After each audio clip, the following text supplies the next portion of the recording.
Hello, everyone.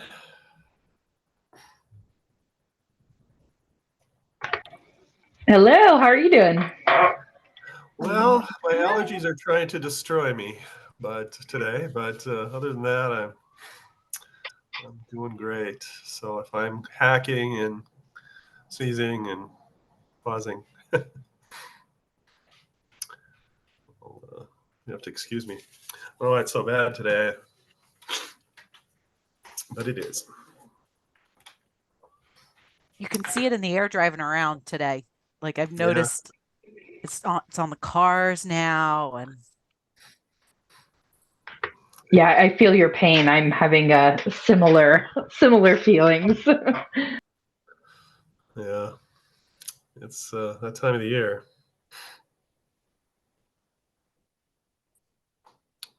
Is it Heidi or Haiti?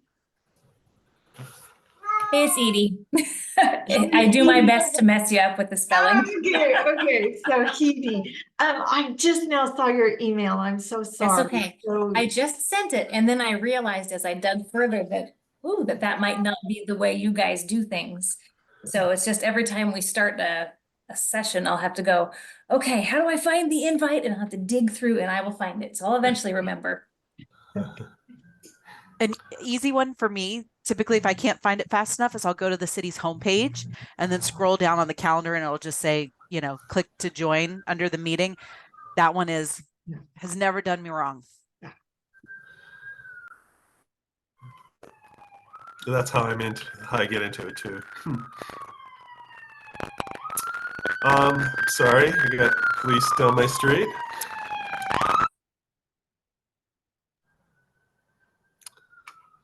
Okay. Well, I hope everyone's okay wherever that's going. I guess we have quorum, huh?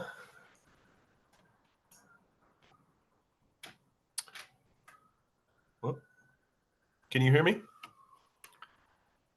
Everybody's muted. Yes, we have quorum. And yes, I hear you. Okay. That's like, all right, so excellent. I guess I'll go ahead and open the meeting then. I'll call to order the Human Relations Commission for Tuesday, April 23rd, 2024.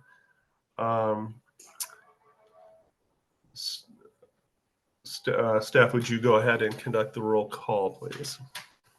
Okay, here we go. Jamie? Here. All right. Greg? I don't see him. Allison said at last meeting that she wouldn't be able to attend this meeting. Miriam notified us earlier today that she would not be here. Robin? Present. Heidi? Present. And Alyssa? Here.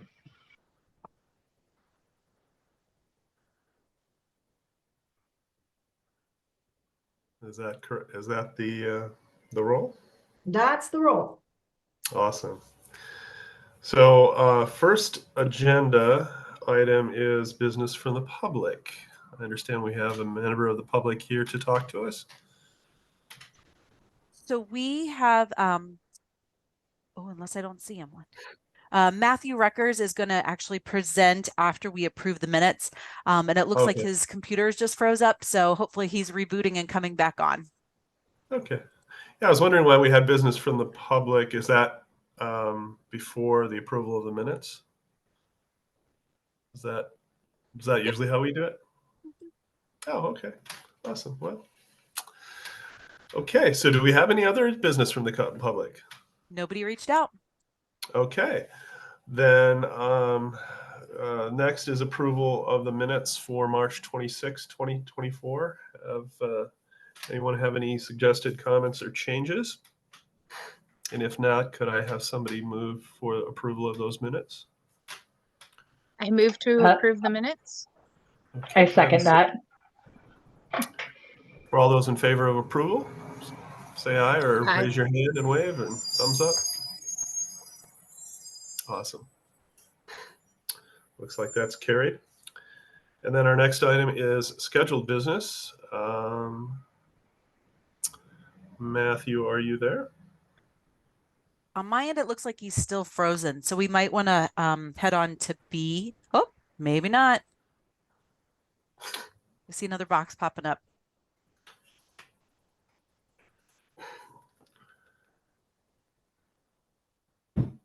You did it. Sorry, I'm back. I don't know where I was at in the agenda, if you guys are ready for me or not. I think we are. Hi, Matthew. Hi. So I don't know. I missed the introduction because my computer decided that it would blue screen real quick, but I got it back up and running. So so I'm Matthew Reckers. I'm the Community Development Director here, and Kim had invited me to talk about permitting and in particular ADUs and some of our housing options. Did I get that right, Kim? Yeah. Okay. So I'll keep it fairly brief to leave enough time to do some question and answer. But essentially, in Albany, back in 2019, through mandates from the state, we were forced to comply with the mandate and adopt code around, or the start of middle housing, which provided, the code that we have today, which is the mandated version of a model code that the state has that allows for middle housing. And a lot of people say, well, what is middle housing? Middle housing is duplexes, triplexes, fourplexes, townhomes, and cottage clusters. And the key thing to keep in mind here is the only difference between like a duplex, triplex, and fourplex and a townhome is townhomes are fee simple lots. So they're smaller units that are divided and you can actually sell each unit. So our code, in compliance with the state's mandate, now allows for any residentially zoned lot to have any one of those middle housing units. And I know that most of if you've seen a local blog or read the paper, are probably familiar with the development that's occurring up in North Albany right now, which was a traditional 22 lot subdivision that was approved back in 2019. And the developer has opted to go down the path of middle housing. Now, the interesting thing with middle housing is any of those middle housing options that I mentioned are allowed outright through just a building permit. It's not a land use process. Now, if they opt to go down the townhome style product, which is taking that like a duplex, triplex, or fourplex, or sometimes up to 6 units, and splitting them up into individual units, it allows them to further divide those off and create home ownership opportunities with these townhomes. You'll see that a lot in bigger communities have been doing this for a long time, but they're able to do that through it's not a land use process. There is a process to it, but it is very regulated by the state. It's clear and objective criteria. And I know that it comes as a shock to a lot of people who haven't followed kind of that middle housing adoption process the state or the city had to go through. So certainly understand as we press forward with the code that we were given, there's a lot of questions, and I appreciate the opportunity to come and chat with anybody to talk about these to help kind of folks understand what it's doing. And the goal there, the state's thinking is to create more density or more housing options for folks, and presumably a townhouse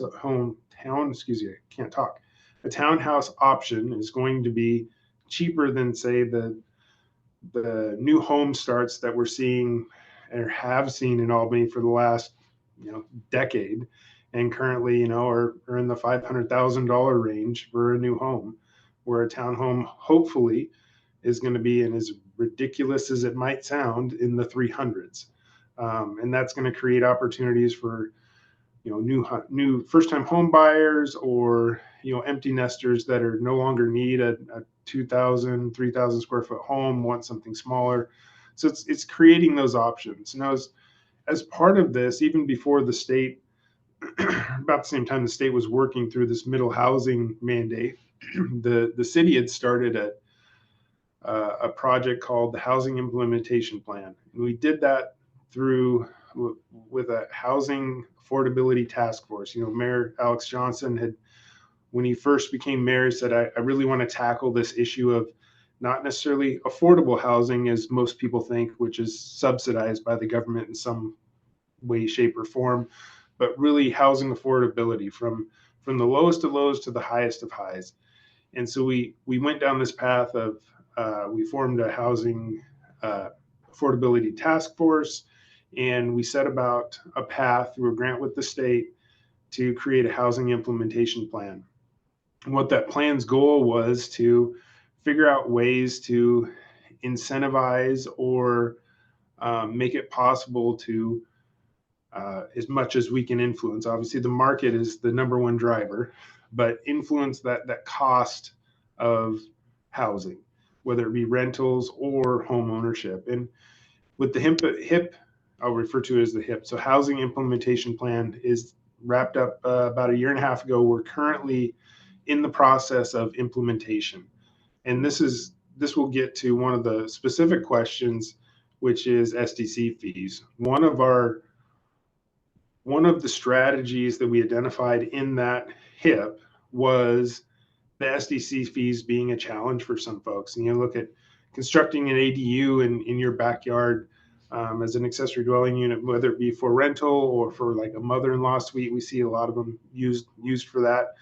Is in the past, the SDC fee was what it was. It didn't matter if you were building a 3,000 square foot home or an 800 square foot home. It was the same. Well, that was recognized as a huge barrier for somebody that was looking to do an ADU. You're paying essentially the same cost as you would for building a 3,000 square foot home. So actually, even in advance of the HIP, Public Works set down the path of creating a tiered SDC structure.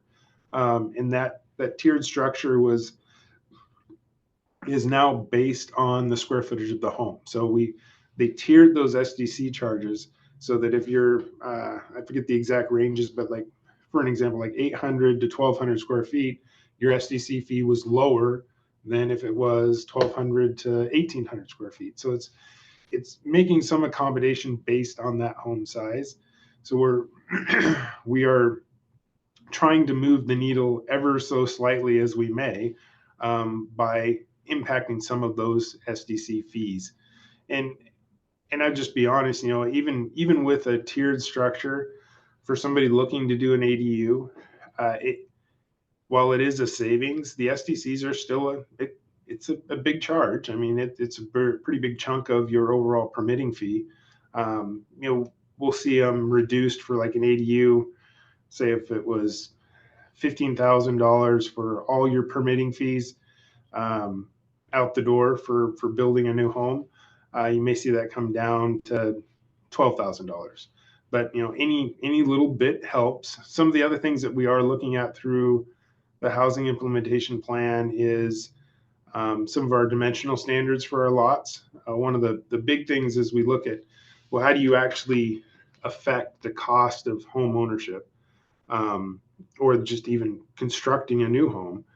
The reality of life is with our smallest minimum lot size, which is in the RS5 zone, so residential zone, 5,000 square foot minimum lot size, is for a developer to bring that lot to market, it costs them about $120,000 to bring all the utilities in, grade the lot out, it's ready to build a house on.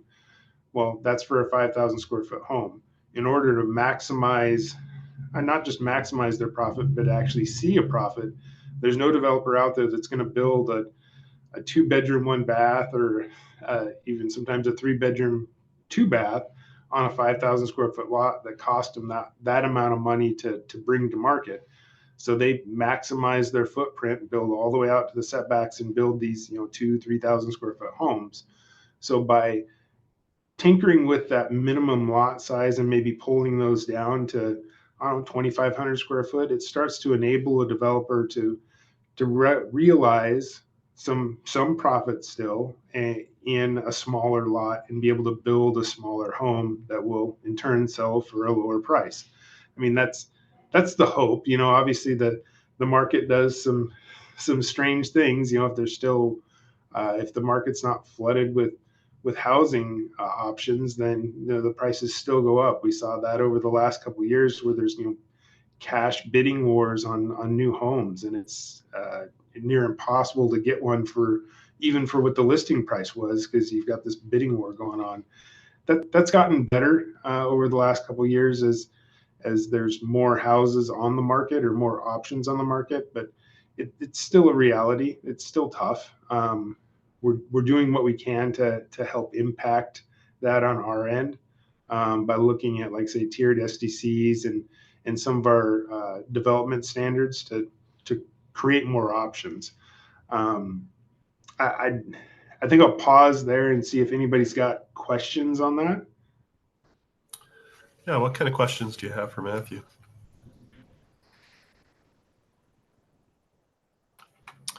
I guess I'll start. Are the SDC fees, you're talking about the tiered structure, are they proportional so that, a 1,500 square foot home is half the fees of a 3,000 square foot home, or are they some other sort of tier based upon an average, or how does that work? It's a different sort of tier. It's not a direct equation where it would be half based on half the size. When we develop SDCs, and this will start to get really technical and actually a little bit beyond my expertise, but there's a methodology that based on the amount of capital improvements that we have, that total amount, which is in the tens of millions of dollars, and that gets computed across based on whether it be square.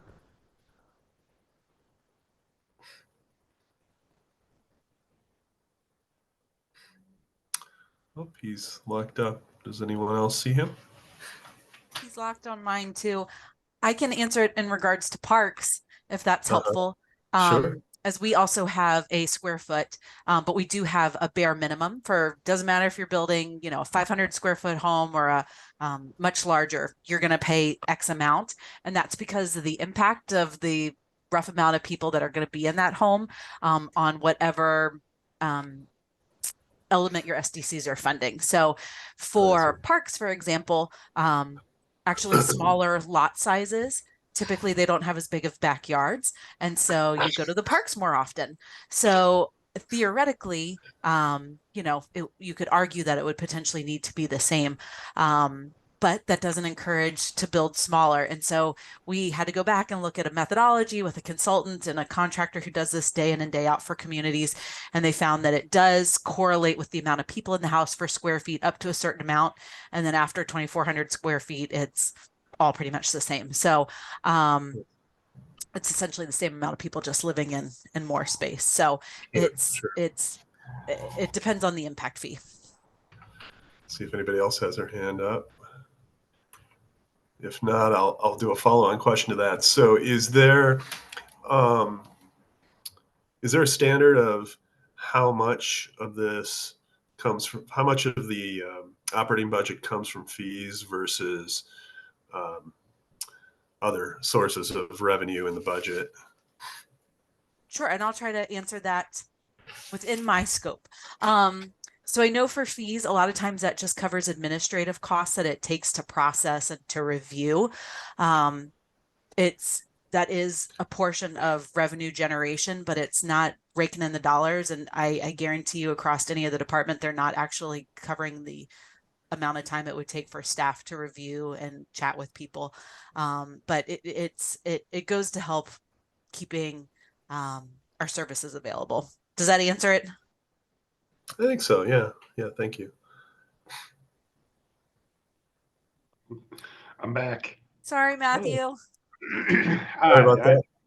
My computer doesn't want to work after 6. Apparently, it just keeps dying. Kim may have been filling in where I left off. Yeah.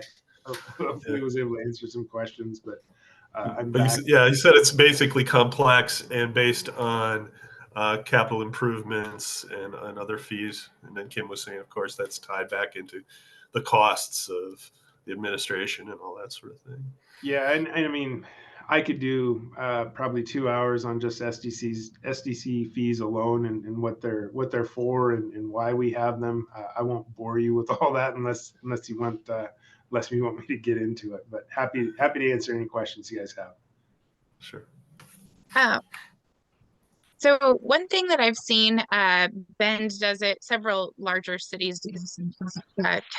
California is starting to do it across the map, is having pre-approved ADU plans that you can choose and cut out some of that administrative fee. Does the city have that in the works or anything like that? That was actually, if you guys haven't seen our housing implementation plan, the finalized document, highly encourage you, if you're interested, to take a look at it. It's available on the community development website. That is one of the strategies that we talked about, was these pre-approved plan sets. And that requires, obviously a little bit of funding on the city side to kind of get those prepared. The challenge with doing plan sets like that is the way that the building codes work in Oregon. We use a modified version of the ICC. Oregon puts its own little spin on the International Code Council's building codes. They run on a code cycle, which is every 3 years. And there's multiple disciplines: structural code, mechanical code, electrical and plumbing. In those, you'd think they'd be all synced up. They're not. So essentially you'd have like this pre-approved plan set, and then every year or two you would have to update it, which is, it's not a big deal, but it is one of the strategies that we will be looking at. Our number one priority, we're just being candid, is going to be kind of the lower hanging fruit. One of those being changes to our development code that would allow for, like say, different dimensional standards, potentially even looking at the sizes of ADUs that are allowed. One of the challenges that we've heard in the past was you're limited to 900 square feet in size, or 50% of the primary structure, whichever is smaller. It's sometimes a little bit laughable. You think about, if somebody's got one of these bigger lots that has the smaller, maybe even a barracks house, which I'm near and dear to my heart. My first house in Albany was a barracks house. It was 800 square feet. But you think about 50%, well, it's only a 400 square foot ADU. It's a small studio. So that's one of the things that we will be looking at. But it's a great point about the kind of having these pre-approved plans. That is something that we are looking at.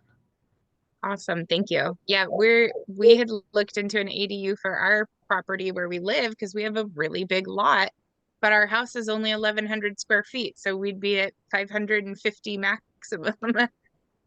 Yeah, it's the one thing, it's when looking at, smaller houses on bigger lots, is there is an option. Any of the middle housing options are available to do on an existing lot. So unfortunately, ADU is not part of that, but duplex, triplex, fourplex, and we've seen people looking at that option. So, and if it was something that you're interested, feel free to give me a call. I'm happy to walk through what that looks like. The one thing I will say when we talk about pre-approved plans, the building permit fee portion of kind of the full gamut of fees when you're talking about building, whether it be an ADU or new house, that building permit piece is relatively small when you roll in. The SDC is, to be just perfectly blunt, is the biggest number there comparatively to all the other fees. But it is, any savings is a savings, right? So it's anywhere we can just take a little bit off that, it starts to make it easier. Great. What other questions might we have for Matthew? Anyone else?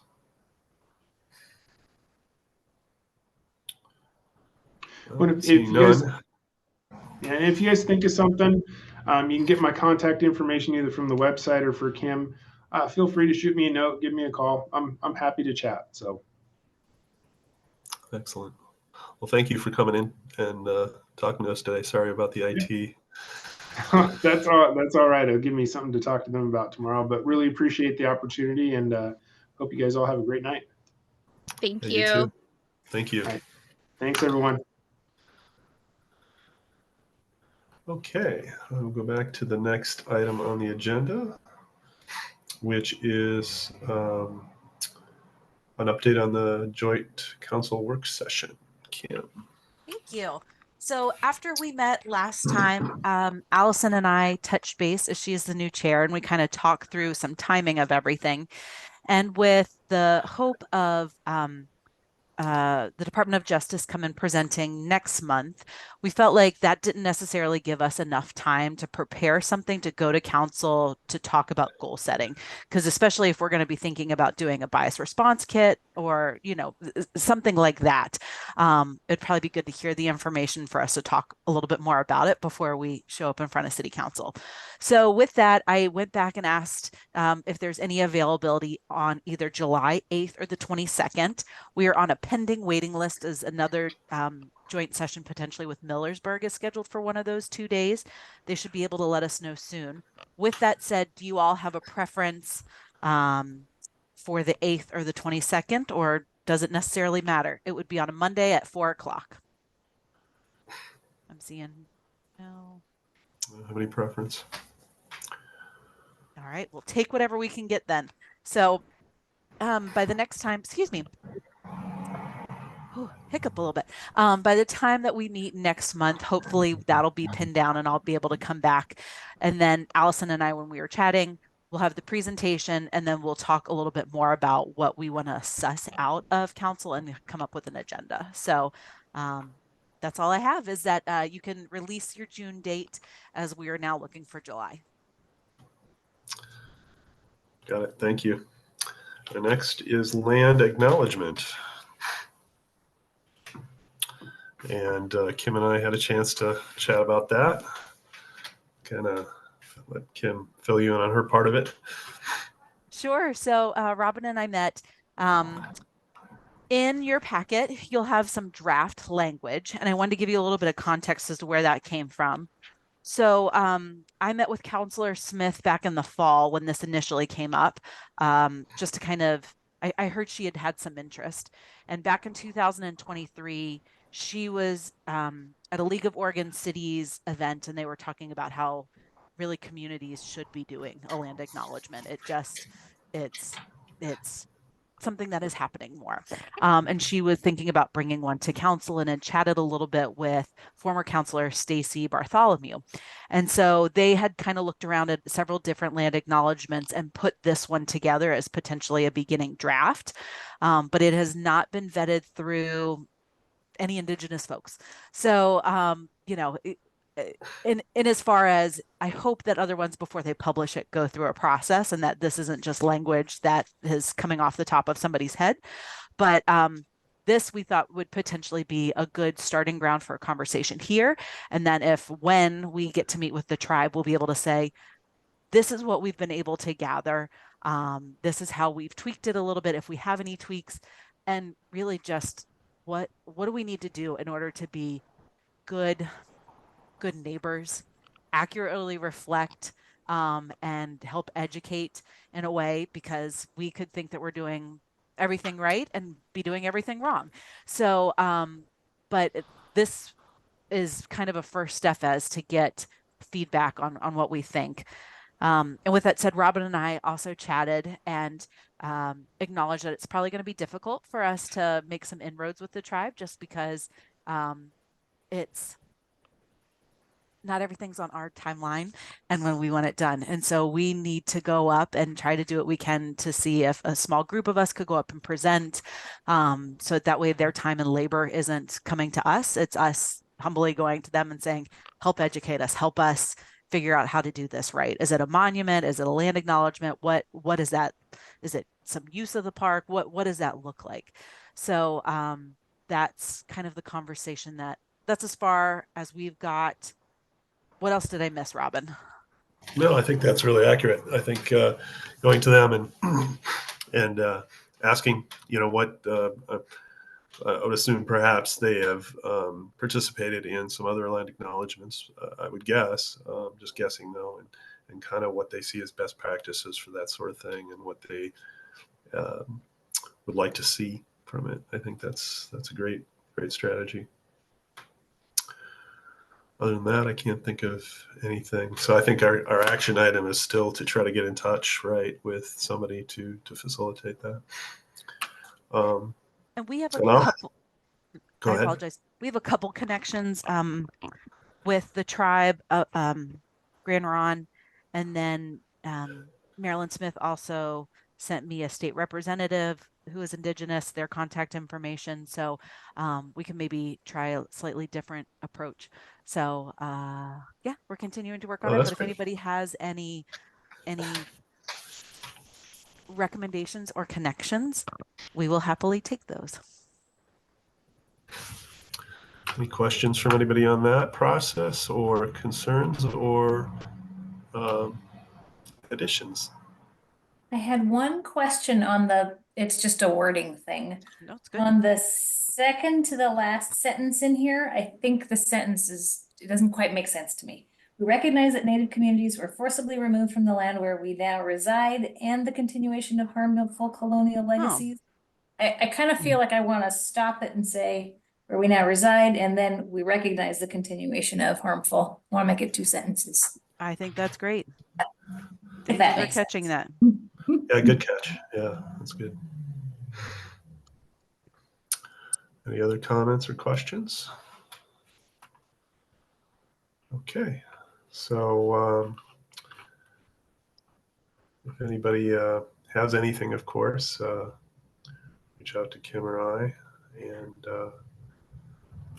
I think on the timeline, it'll be something that we're going to continue to work through over the summer and trying to meet and kind of develop relationships. And so my hope would be potentially in the fall, this would be something that we could have a broader discussion with council. But I certainly think that this should be an item on our joint session, just to kind of let them know here's something that we're proposing and get what this council's flavor is going to be for what that actually looks like as far as implementation goes here at the city. Excellent. The next item then on the agenda is the HRC name change recommendation. And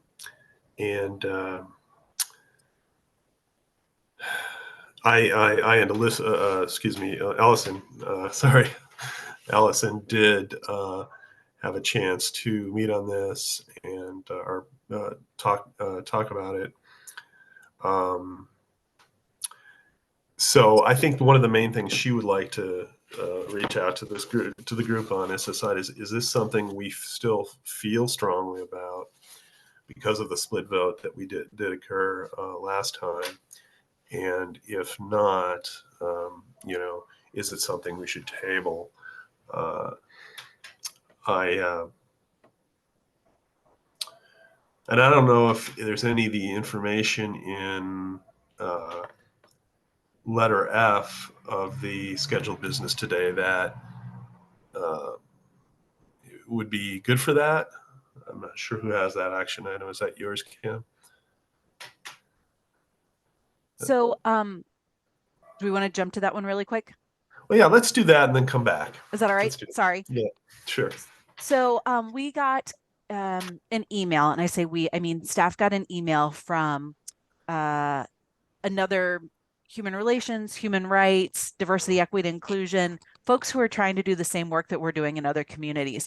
And they sent it out to 5 or 6 that they were able to pull information offline saying, oh, you have one too.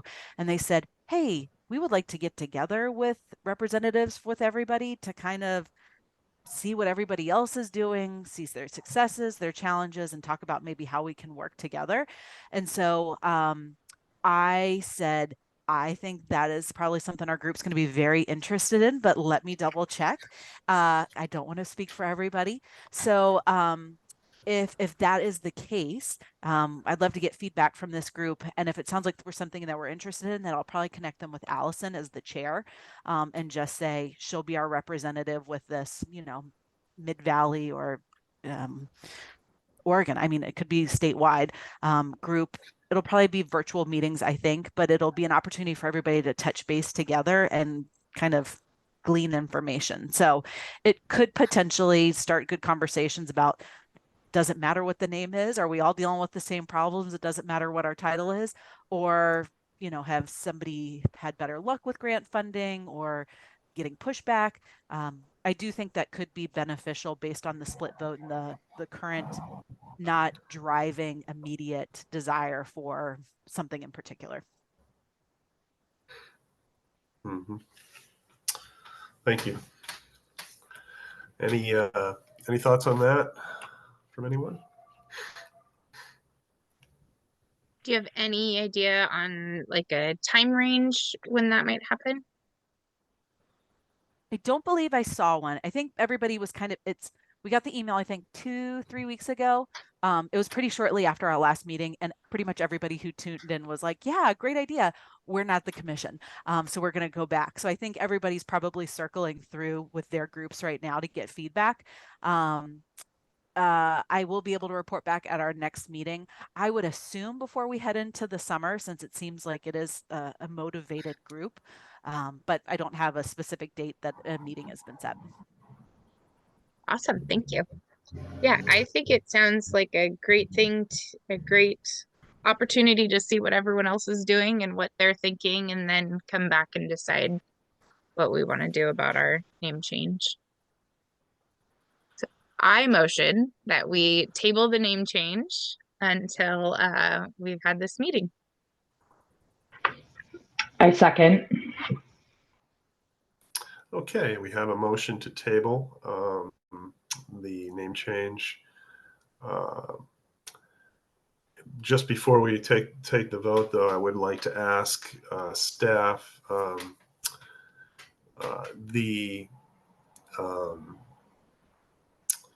I required to take a vote right after the motion, or can I ask another question? Then we have to. Sorry, I don't know Robert's rules very well. You know, I haven't come across that before, so I don't know how to answer it. I think you can totally discuss it and Okay. and then vote. I believe Right? after the first Okay. and the second. I just we can wanted have to ask. discussion. I just wanted to remind ourselves what's that? I'm sorry, Kim.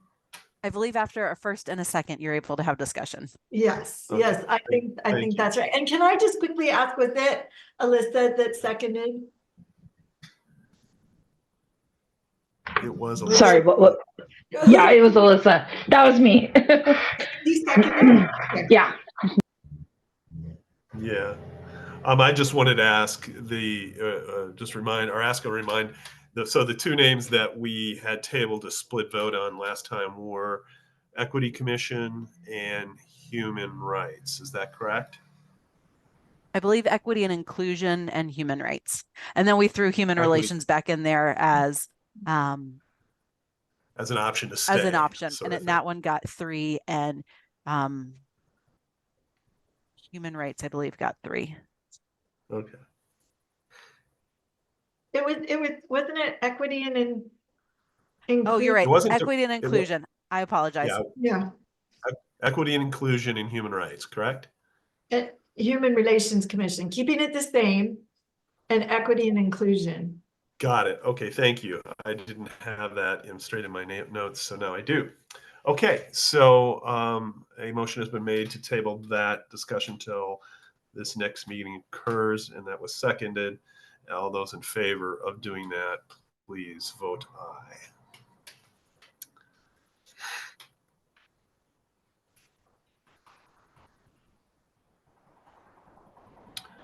Looks like that motion is carried. So we'll look forward to revisiting that after that time. The next item is Alyssa's on bias resources. Our commissioner. Hi, y'all. Right. Okay, so that's me. So I was doing some research to kind of define what a bias incident is and create a list of resources and all of that.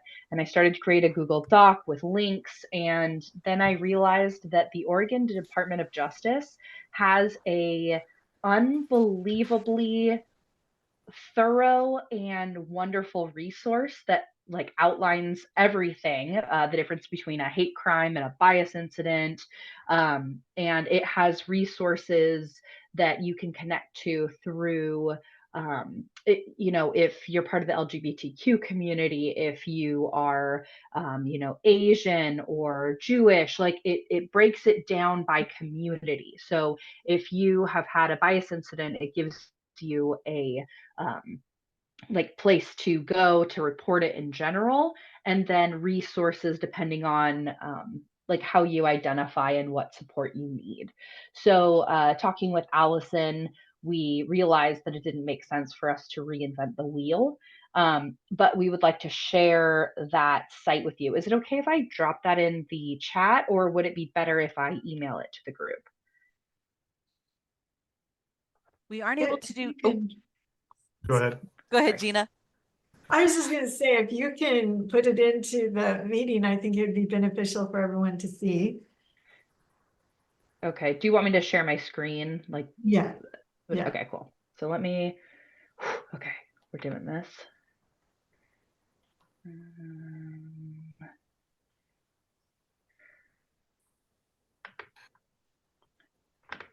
It's gonna be this one. Okay. I haven't done this before, so please bear with me.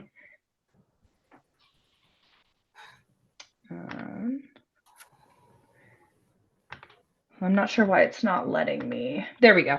Okay. So here is the website, and it's through the Oregon Department of Justice. It's under their Attorney General, then Civil Rights, and then Bias and Hate. And so they have a non-emergency bias response hotline that I think everybody on the team should be familiar with. And if we do encounter bias incidents, feel confident in relaying that information to, whoever is seeking it. There are trauma-informed operators from 9 a.m. to 5 p.m. Monday through Friday. And one thing that I really appreciated is that it's available in over 240 languages. So, it doesn't matter if you speak English or not. And you can leave an after-hours message as well. And I believe there's also an option to report it online. Oh, yeah, it's right here. So all of this is available on the website. The other thing that I appreciated is here it states a very specific definition for a bias incident. So a bias incident is a non-criminal hostile expression motivated in part or whole by another person's actual or perceived protected class. Again, meaning their race, color, disability, religion, national origin, sexual orientation, or gender identity. Examples include hate speech using a racial, ethnic, or other slurs, displaying hateful symbols or flags, creating racist images or drawings, mocking someone with a disability, or telling or sharing offensive jokes about someone's identity. So there's links to find more information there. And then there's also, if you look on the side here, there are a ton of links as well. So it talks about like the data that's available, reporting to the bias hotline. So for people who actually want to report and are kind of curious what's going to be done, why they should report, there's information there as well. And then there's resources for victims as well. So the things that I really wanted to point our attention to are the Community Bias Response Toolkit, which is located on this sidebar here. And if you click on it, it goes into a bunch of different resources that can help us as community members and members of the HRC direct the public and support them as necessary. So I read through all of this and I thought that it was extremely beneficial. The other thing to note is that there is a training available, and Allison was kind enough to reach out to them at the Department of Justice. But what she specifically said after speaking with them was that essentially it doesn't go into further detail about like how we should address the situation. It doesn't give us those tools, but it does review the website and kind of like how to make reports and stuff like that. And I'm not sure if that's something that we would be interested in, but Alice and I, when we were looking at it, felt that it was not as in depth as we had kind of been hoping it would be. So does anybody have any questions? Let me pop out of that.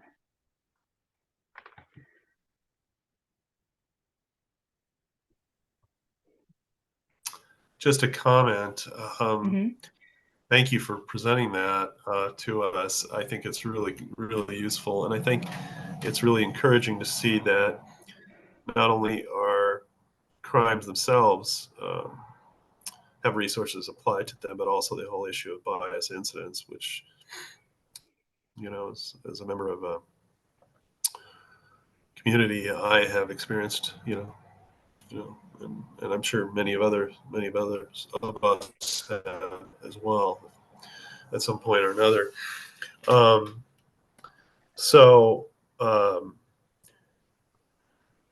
Did the information that you go through, did they indicate that the bias incidents would receive some sort of, was there any, I guess, what happens on a bias incident standpoint as opposed to a crime?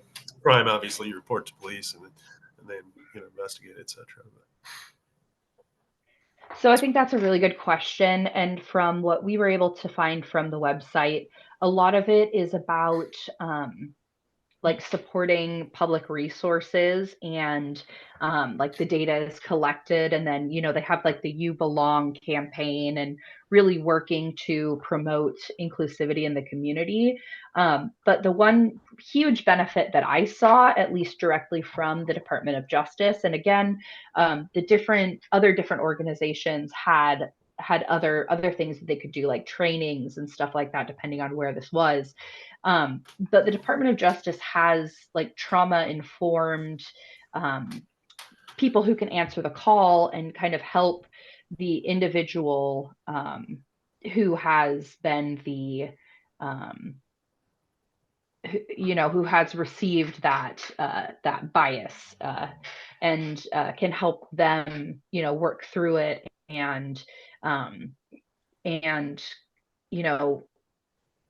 help connect them to resources to help make them not feel so isolated and ostracized after something so upsetting and so traumatic.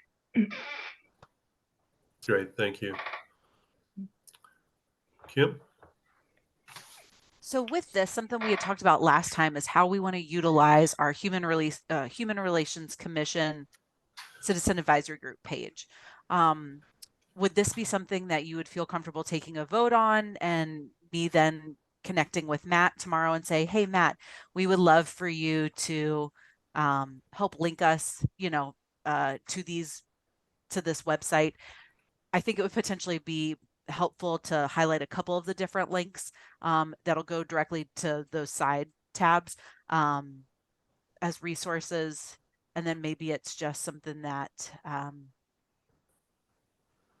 that we're able to take a really quick step that way and incorporate it on our website. So if anybody were to come up to us, our commission, and say, hey, I'm experiencing X, Y, and Z, I'm really frustrated, you'd be able to say, well, here, go to our website. I know you're frustrated. Here's some additional support tools, and here's how you can report it. So that way our state has a better idea as to what things are looking like.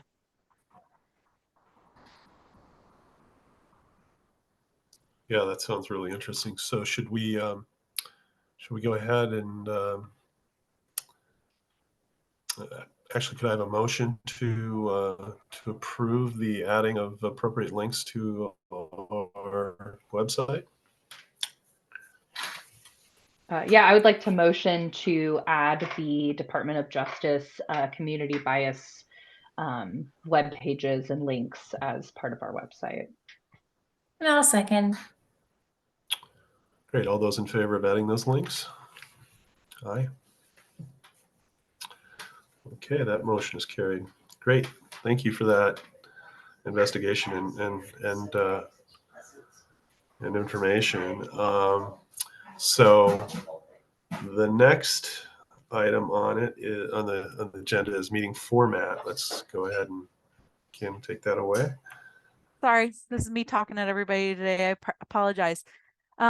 Last time we didn't necessarily have any aha moments regarding how we want meeting format, as there was some talk about every other meeting and would that be confusing.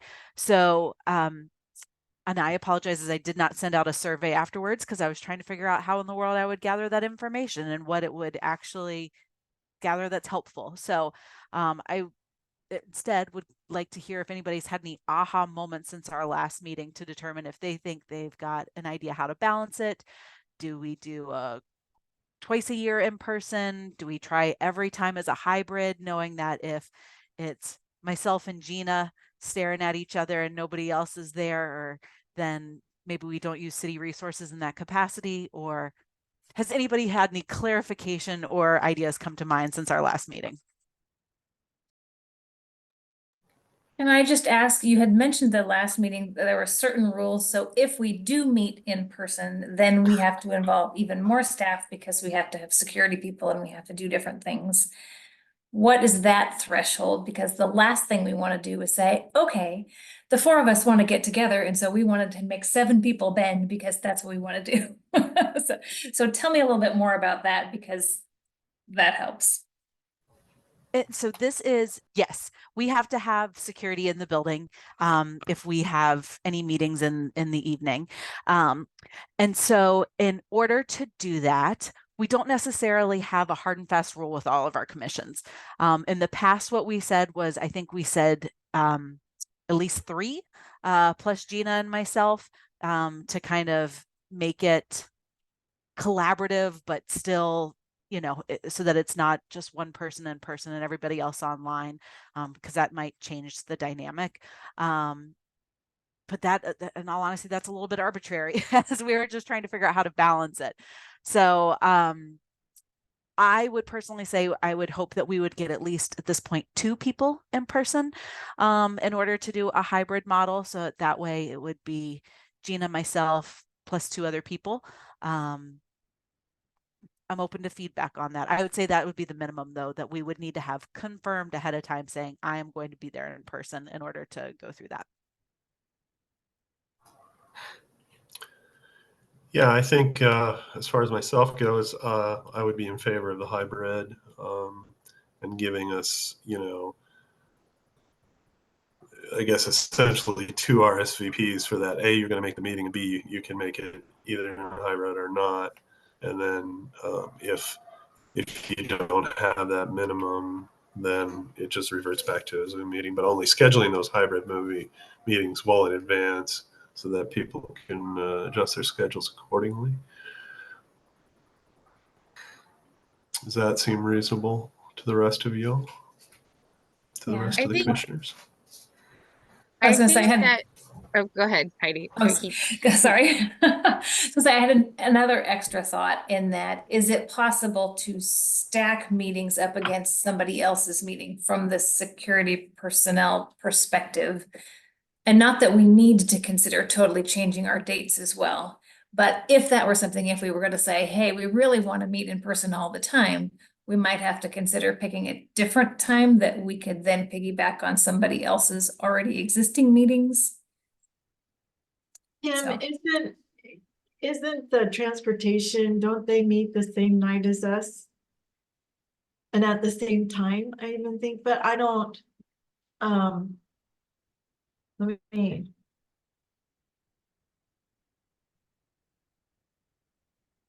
look that up. Sorry, I'm pulling it up right now too. I see that the library board meets, but they're at the main library. But that's something that we could come up with. That is a great question. Gina and I can come up with a list of the other citizen advisory groups and when and where they meet, and potentially see if there's any that are closely aligned to our time, and bring that back.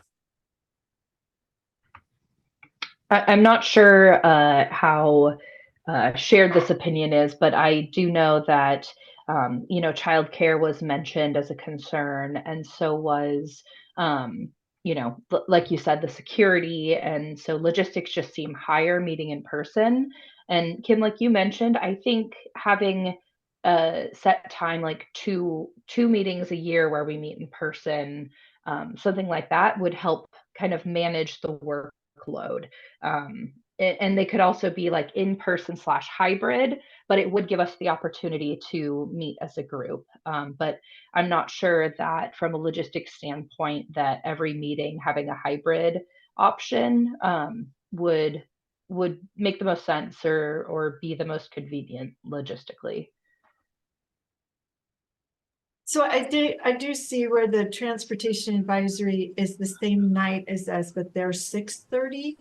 And this particular one was canceled. So I don't know like what room they were meeting in. I think they're hybrid, but I'm not for sure.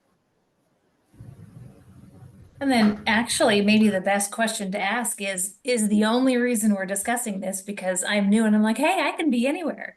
Because if that's the case, then we don't have to discuss it because I can be here. I think it's not just you. Is it's definitely a conversation that comes up with all of our citizen advisory groups, because a majority of them do meet in person and hybrid. I think I might be the sticky wicket, as it's all the ones that I'm involved with that have opted to stay online. And so, no, this is a good conversation. We were going to have it no matter what. It's just a matter of figuring out what's going to work best for this crew, and that we can report back and say, this is what we're going to do.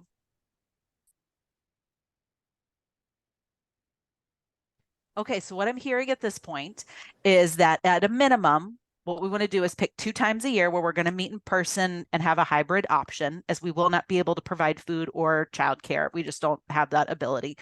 And that'll be our initial checkbox, and that will continue to see if the transportation advisory group's already there and they are pretty consistent and don't cancel often, then maybe our powers combined, we won't have to worry about staffing resources as much.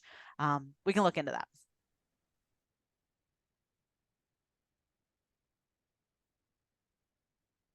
Any recommendations for the 2 month out of a year that we meet in person? I'd like to see it like spring and fall, like April, October sort of thing.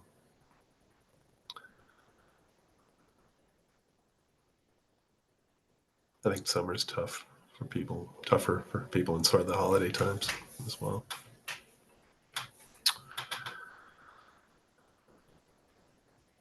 Anybody else? Robin, Early spring is definitely better. I don't know. I just try to schedule things around sports seasons for my feral children. We would do March and October, as those are 6 months apart. Yeah.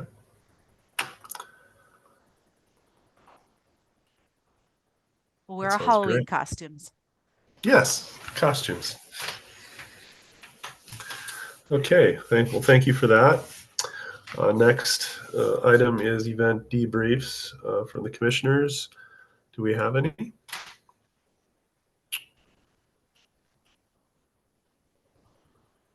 Okay. And then Albany Farmers Market assignment activities. Do we have? Go ahead, Kim. Sorry. Allison and I chatted about this a little bit too, as we tried to do it last year. I think we did it once or twice, but we thought that this would be, I hate saying it, another thing that could get some clarity after we meet with our city council members, as we don't necessarily know what we're talking about or what we're promoting outside of joining a citizen advisory group at the farmers market. And so it might be worthwhile to have that honed in a little bit more before we put ourselves out there and develop content. I had a question or a thought for you based on last time's city council meeting when we recognized all of the people who did fabulous things for the parks. And I thought it would be nice if we had a way that said, here are the ways that you can become involved in your community. Because I've lived here for 25 years and I didn't know that people volunteered for the parks. So that might be a relatively simple thing to possibly link website wise to say, here's a bunch of opportunities. You don't have to join a commission and commit to being here on a meeting at such and such a time. You can be you can pick a flower bed to weed, or you can take your kids and show them how you do this or that or the other thing. So I thought that might be kind of fun.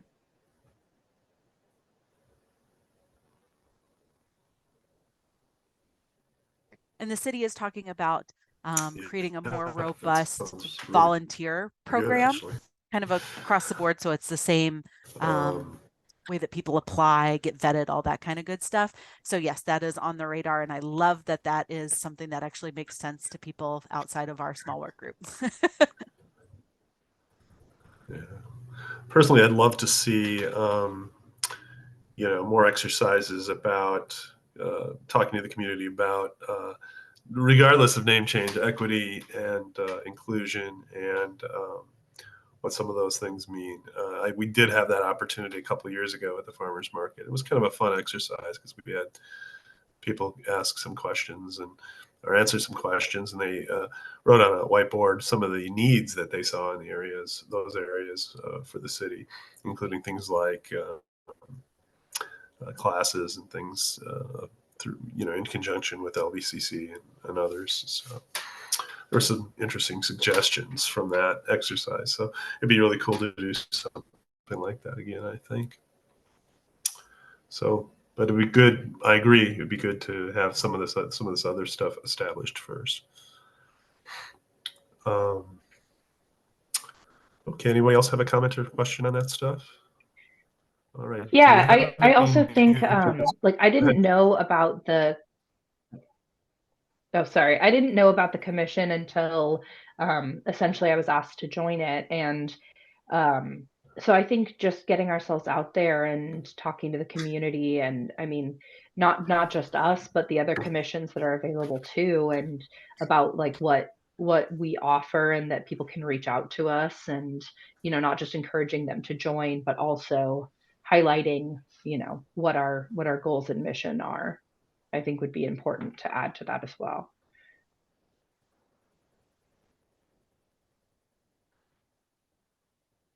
Agreed. Is that an act? Does that? Trying to see if is that something we turn into an action item, or does that go along with the events that we're already talking about?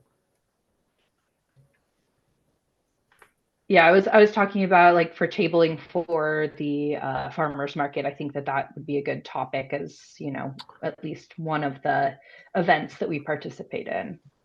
Yeah, I was thinking it was as well related to the bias and equity inclusion thing again. Some cities, of course, have programs that allow businesses to be sanctuaries, or individuals, signs, et cetera, sanctuaries for, reacting again. And those types of visual campaigns seem to do very well in a lot of cities. So I'm wondering if potentially we can do something like that in Albany. I mean, obviously stickers and signs and those types of things require budget, but potentially something we could raise funds for or something. Okay. Any other comments or questions? All right. And do we have any other business from the members? New business?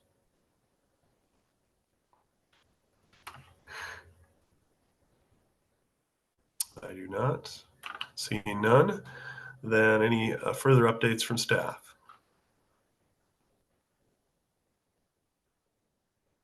Okay.